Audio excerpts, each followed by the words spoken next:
Vanessa, Yes. to complete the set, if we thinking about extreme wine growing regions, Yes. you cannot help to, or you cannot skip Chile, right? There's a lot of coastal ranges. Yes. And the Casablanca Valley is one of them. It certainly adheres to all the coastal influence, the fog, the maritime sort of cold blanket, if you will. And it creates wines that really express that. They're really taking the terroir and they give a lot of very elegance and finesse into the wines. This is a Pinot Noir from Casas del Bosque, one of the pioneers in the area. Yes, People very thought they were well-regarded. crazy when they were starting to plant there. Because they were like, no, that's not the place where you plant. But they defied all that. Yeah. And in spite of that, they put through, and now they're really, really world recognized. Isn't it interesting? I think a lot of sort of people who've become really well regarded in the wine business are people who were called crazy at the time. Exactly, who really just went against the grain and succeeded at the end.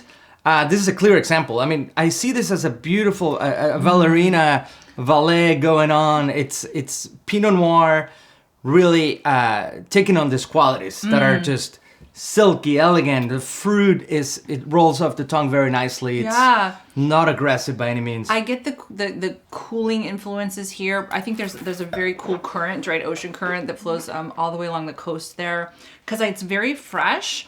But there's a lot of very vibrant fruit. There's like an energy to this wine. Absolutely, it's uplifting, and there's a touch, what I love, Yeah. a touch of savory layers in there. You took the words from my Herbal, mouth. Yes. salty. It's like licking a block of salt in some way, the little herbs, which makes it very mouthwatering. Yeah. And it's a wine that I have no problem drinking more than one glass. Absolutely. No, I think you're right. There's almost a little bit of kind of like gamey, olivey, mushroomy note to it. Absolutely. Which is what I love about when that Pinot Noir has that expression, where you get a balance of both fruit and non-fruit and savory notes. But this is really delicious. What would you pair this with? Oh my God. I mean, you can go from smoked duck to that'd be perfect. cured meat, but also I'd love like a crudité where you have like radishes, things with a smoked soy dip.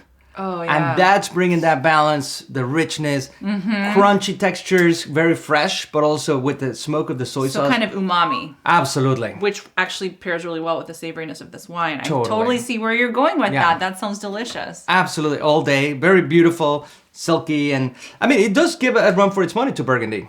Not to go against that giant, but I'll be pretty happy with the glass of this any day. Absolutely. It's delicious. Cheers. Cheers.